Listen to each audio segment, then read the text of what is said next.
Saudara, Anda menyaksikan Kompas Bisnis bersama saya Putri Oktaviani. Informasi pertama di Kompas Bisnis, Saudara, masih menyambung isu 2 pekan yang terus kami kawal, yaitu pelemahan daya beli. Asosiasi Pengusaha Retail Indonesia, APRindo, merekam penurunan daya beli sangat berpengaruh terhadap penjualan retail, terutama di wilayah-wilayah berbasis manufaktur. Penurunan daya beli juga karena ada peralihan profesi masyarakat dari semula pekerja tetap kini menjadi pekerja tidak pasti alias sektor informal. Pernyataan APRindo ini juga dibuktikan oleh data Susenas dan LPEM Universitas Indonesia bahwa lebih dari 40% kelas menengah dan calon kelas menengah bekerja di sektor informal. Yang sektor industri manufaktur itu ada di Jawa konsentrasinya, apalagi kita bicara di Jabodetabek. Jadi penurunannya sangat signifikan yang kami rekam saat ini. Untuk Pulau Jawa ya itu kita punya rata-rata minusnya itu sekarang di dalam akibat deflasi 5 bulan ini. Same store growth-nya itu kita dapatkan data minus 3 sampai 4%. Karena memang pusat industri ada di sana. Kita tahu bahwa sekarang informasi yang kita dapatkan itu sudah minus 5 sampai minus 6.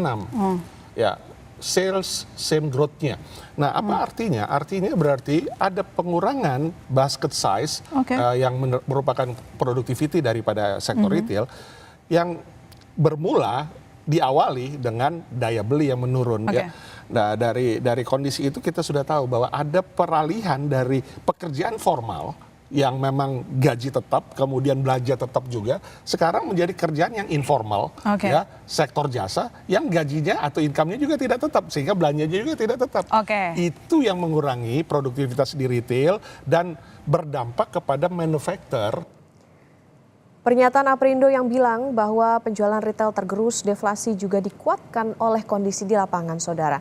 Pedagang lagi pusing-pusingnya memutar otak untuk mensiasati penurunan daya beli masyarakat. Perilaku pembeli kini berubah. Dari yang semula langsung beli, kini tanya harga dan mencari yang lebih murah. Berikut laporan jurnalis Kompas TV Renata Panggalo dan juru kamera Febri James.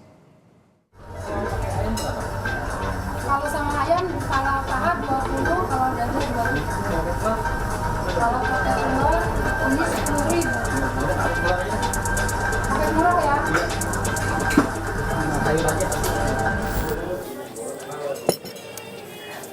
Niatnya beli ayam goreng di warteg biar murah. Ternyata bukan saya aja. Pelanggan setelah saya juga nggak jadi nih beli ayam.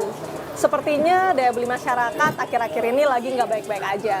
Ini juga ditandai dengan deflasi yang sudah terjadi 5 bulan berturut-turut. Kalau kondisinya gini terus, gimana ya dampaknya ke omset penjual? Benarkah ada perubahan pola perilaku konsumen yang jadi mikir 2 kali sebelum membeli barang? Salmiati, seorang pedagang makanan di Palmerah, Jakarta Barat mengaku omsetnya turun dalam 3 bulan terakhir. Semula, Salmiati bisa mengumpulkan omset hingga 8 juta per hari, namun kini turun hingga 50% jadi 4 juta rupiah saja per hari.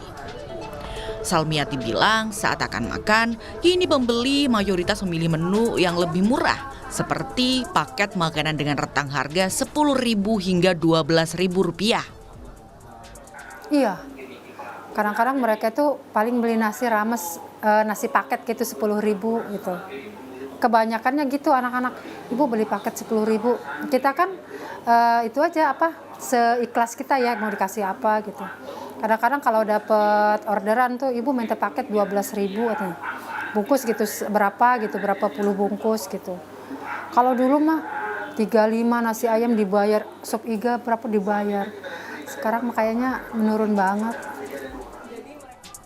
Tidak hanya Salmiati, Deva, pedagang pakaian di Pasar Tanah Abang juga mengaku omsetnya turun sejak bulan Agustus. Dalam kondisi normal, toko yang diurus Deva bisa meraup omset 2 hingga 3 juta rupiah per hari. Namun sejak Agustus, omset tokonya turun drastis jadi hanya 700.000 hingga 1 juta rupiah per hari. Deva bilang, tokonya sering dihampiri calon pembeli, namun tidak sedikit yang pergi tanpa membeli setelah mendengar harga yang diberikan. Yah, nanya doang beli kagak. Itulah situasi yang sering ditemui Deva. nanya gitu mau ini berapa gitu, pas udah dengar harga dia udah pergi. Yang kayak gini aja nih Kak, ini kan harga 100, sekarang jadi 60 gitu, yang 120 jadi 60. Itu udah diturunin banget, tapi tetap aja orangnya minta dikurangin lagi. Selektif saat akan mengeluarkan uang. Itulah yang diakui salah satu pembeli yakni Nur Hikmah saat belanja di Pasar Tanah Abang. Pasca pandemi COVID-19, Nur Hikmah lebih selektif saat belanja. Nur Hikmah mengaku menahan pengeluaran dan lebih banyak menabung karena khawatir dengan kondisi ekonomi. Tapi Ibu akhir-akhir ini ada pengeluaran yang di rem-rem juga nggak? Ada. Saya rem pasti. Yang nggak butuh ya saya nggak butuh. Pokoknya yang udah istilahnya urgent kita harus beli ya kita belanja. Lebih banyak ke tabung. Lebih banyak Ya, ditabung. lebih banyak tabung karena kan ya mendengar isu-isu itulah gitu kan. Jadi nanti kan kita buat kedepannya akan gimana gitu kan kita nggak tahu gitu. Saudara, ternyata benar. Para pedagang sedang mengeluhkan omset mereka yang menurun, khususnya di bulan Agustus dan September kemarin.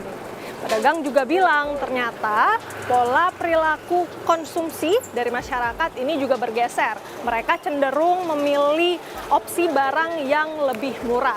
Berbagai cara sudah dilakukan untuk mensiasati ini. Misalnya para pedagang menurunkan harga sampai mengurangi porsi makanan. Tapi mau sampai kapan? Pedagang berharap kondisi ini tidak berkepanjangan dan daya beli masyarakat bisa kembali normal. Renata Panggalo, Febri James, Kompas TV, Jakarta.